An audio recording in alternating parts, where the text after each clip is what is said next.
Құрметті жақсылар, осы бір болмағыр нүктеден былай қарай шығып кетейік. Өзіміздің дінімізге, асыл дінімізге ұлы бір жақсы рухани ай екен, рухани байлығымызға көңіл бөлгім келіп отыр. Сондықтан мен айтқым келген нүкте, құрметті жақсылар, Пайғамбарымыз саллаллаху алейхи уассаламның ораза жайлы айтқан бір хадисі бар. Сол хадисі жайлы өте қысқа бір ой айтып қорытқым келіп отыр. Біріншіден, ас-сауму джуннатун деген сөз бар. Рамазандағы осы оразаны араб тілінде саум деп атайды. Ас-сауму джуннатун деген сөз, ораза, яғни тыйылу, бұл қалқан деген сөз. Тыйылу, қалқан деген сөздің мағынасына кіріп, осы өмірге пайдалануға сіз бен бізге бір пайғамбарымыздың жолдамасы деп айтқым келіп отыр. Тыйылу деп осы Құран-ы Кәрімдегі оразаны айтатын болсаң, ең үлкендігі ол ас судан және жыныстық қатынастан күндіз таң атқаннан кешке шейінгі тыйылуды айтты. Бұл жерде сіз өзіңіздің өмірлік нәріңіз болған асты, өміріңіздің жалғасы болатын жыныс жалғасуды тоқтатуыңыз Алла үшін сіздің жасаған үлкен құрбандығыңыз. Алла үшін сізге сіздің ол ұлы затқа берген құрметіңіз бенен иманыңызды білдіретіндігі. Сол үшін бұның сауабы өте үлкен. Әрбір күн тұтылған ораза 70 жыл дозақтан ұзақтататындығы және сіздің күнәңіздің барлық күнәңіздің кешірілетіндігі қандай керемет айтылған. Осы бір нүктеден ары қарай қазіргі заманауи тілге оралсақ, біз тыйылу деген сөзді заманауи, яғни тренд, модный тілменен айтсақ, аскеза деп айтсақ жақсырақ болады деп ойлаймын. Енді қазіргі трендпен жүргендеріңіз болса түсінетін шығарсыздар. Иншалла дұға қылсаңыздар деп жатыр. Дұға қыламыз қазір. Аскеза деген сөз бір нәрседен тыйылып, бір қандайда бір жол жоралғы жасауды айтады екен.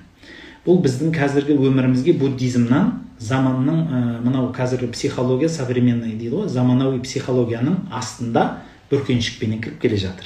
Әйтсе де біздің қазақтың ұл-қыз психологтары, коучтары, немесе тренерлері бұны өзге діннен алмай, барынша өзіміздің діннен алуға әрекет жасап жатыр. Алла разы болсын бұл кісілерге. Арасында қатесі бар, кемшілігі бар, бірақ ниеті қаншалықты дінге деген, еліне деген, өзінің елінің салт дәстүріне деген сүйіспеншілігі байқалады. Аскеза деген сөз не және біздің өмірімізге не пайда? Бірінші орында, аскеза бұл латын сөзінен алынады, басқа сөздерден де келеді бұл нәрсе. Тыйылу, өз-өзін бір нәрседен шеттеу деген мағынаны береді. Монахтар сияқты ғой. Ал бұл нәрсе сізге не береді десе, қазіргі заманауи психология айтады. Біріншіден сіздің жүрегіңіздің байлығын береді. Екіншіден жүрегіңізге тыныштық береді. Үшіншіден сізге өміріңізге тәртіп орнатып береді дейді. Бұл біздің дінімізде осыдан 15 ғасыр бұрын айтылып кетті. Өйткені әрбір құлшылық жан тыныштығын береді. Ол қалай жасалынады десе, құлшылық біздің шариғатымызда бірнеше түрге бөлінеді. Біріншіден, адамның дене мүшесінің жасалған құлшылығы болады. Ол намаз, яғни іс-қимылдан тұратын құлшылықтар. Екінші орында қаражатпенен жасалынатын құлшылықтар бар. Ол садақа, зекет құлшылықтары. Үшінші орында бұл ой, тіл, жүректің ішіндегі құлшылықтар екен. Тілдің құлшылығы зікір, көздің құлшылығы мен құлақтың құлшылығы дене мүше, жақсылыққа қарап жамандықтан тыйылу, көз құлағын тыю. Ал енді іштегі жүректің құлшылығы бұл жалғыз Аллаға деп құлшылық етіп, Аллаға серік қоспау. Бірінші орында Аллаға ғана тәубе қылу, Алланы ғана жақсы көру, Аллаға ғана бойсыну деген сияқты нәрселер. Бұл сізбен бізге не береді, құрметті бауырлар? Біріншіден, жалғыз Аллаға деп бағынған адам, адамның ой пікірінен адамға құл болудан, құлдық санадан ажырайды. Өміріне еркін көзқараста болады. Екінші нәрсе, тілін зікірменен бағындыру әдістері өте көп. Айтып кет десеңіздер, иншалла осы видеоның астына жазарсыздар. Зікірдің әдістері бар. Солардың біреуі зікір айтпастан бұрын өзін үндемеу. яғни белгілі бір уақыттар үндемеу. 1 минут, бірнеше минут тек қана Алланы ғана ойлау арқылы басқа дүние сөзін сөйлемеу. Тілді де қозғамай іштен айту. Екінші орында сосын тілді қозғап айту. Екеуінің орны бар. Тілді қозғамай айту сізді, жүрегіңізді тыныштыққа алып барады. Тілді қозғау сізге келіп атқан оймен күресуге жәрдем беріп, ойды ұзақтастырады. Психологияда адам ішіндегі ойды жеңе алмайсың деп айтады. Ол рас нәрсе. Намазда да көп адамдар ойда тұрады, бірақ ойды жеңе алмай жатады ғой. Не істейміз десе, ғалымдарымыз, дін ғалымдары да, психолог ғалымдары да айтады. Ойыңды өз бетіне қоя бер да, ойыңнан өзің шетке бөлін дейді. Яғни, ойың ойлана берсін, сен оны қарсы шықпа. Оны дұрыс емес деп, оған арғырай кіріссең, оны талқылауға, соның жетегінде кетесің. Әр ойды керек кезінде ойла. Керек емес әртүрлі ойлар келіп кетіп атса, оны жібер дейді. Одан арылуды сізге бірінші үйрететіні ол зікір.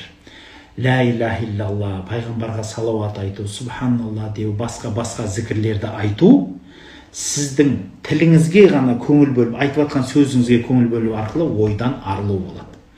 Екінші нәрсе бұған намаз. Намаздағы әрбір қимылыңыздың дұрыстығына, айтып атқан Құран сүрелеріңіздің дұрыстығына көңіл бөлу арқылы ойыңыздан шеттеуді үйреніңіз. Ойдан шеттеген сайын сіз ойыңыздың жинақталатынын біліңіз. Сол үшін аскеза ойды жинайды дейді. Концентрация дейміз ғой, бір нәрсеге беріліп дұрыс ойлауды үйретеді. Ойыңыз тарқап кетпеуді үйретеді. Неге? Бұл нәрсе не береді десе, ойының тарқауы энергияны көп кетіреді. Ал ойды жинай білу, күш қуатты бір жерге жұмсау, энергияны жинақтай білуді үйретеді және өміріңіздің сапасын арттырады екен. Ендеше құлшылық ибадат, осы ораза, оразадағы намаз, оразадағы зекет сізге не береді? Ойыңызды жинауды үйретеді. Ойыңызбен күресу емес, оны түзетуді үйретеді. Екіншіден, рухани байытуды үйретеді. Одан жоғарғы нәрсе, күнәңіздің кешірімін беріп, рухыңызды тазалайды. Мынау заманауи тілде айтқанда карма тазаланады деп айтады ғой. Рухыңыз тазаланып, күнәңіз кешірілсе, жолыңыз болады. Қарапайым тілде айтқанда, жолың болсын десе, зікір айт. Құдайға жақында, жолыңыз ашылады. Сұрағаныңыз беріледі.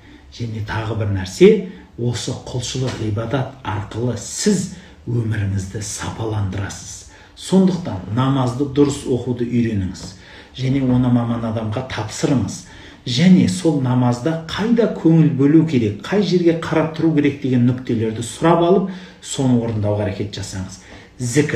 Зікір орындағанда да айтып атқан сөзіңізге көңіл бөлу, оның дұрыстығына көңіл бөлу, оны санау, анау тәспідегі со тасты айналдыра отыру, бұның барлығы сіздің стрессіңізді басуы және ойыңыздан алшықтап, ой жинап, күш-қуат жинап, өмірге жаңа күшпенен, жаңа рухпенен аттандыруға жәрдем беретін нүктелер. Қазіргі заманның шақырып атқан медитациясы, қазіргі заманның айтып атқан бүкіл барлық байлығы міне осы Рамазанның ішінде толып жатыр ағайын. Ендеше осы Рамазандағы жақсы нәрселерден, осы Рамазандағы ұлы құлшылық ибадаттардан қапыда қалып қоймаңыз дегім келеді. Құрметті бауырлар, эфирді сақтаймыз және алдағы уақытта да эфирге шығып тұрамын.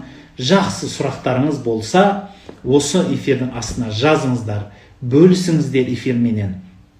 Және айтатыным, сол ойды ой туғызады демекші, сіздер бір әсем сұрақтар, әсем ойлар айтсаңыздар, мен эфирге жиі шығамын иншалла.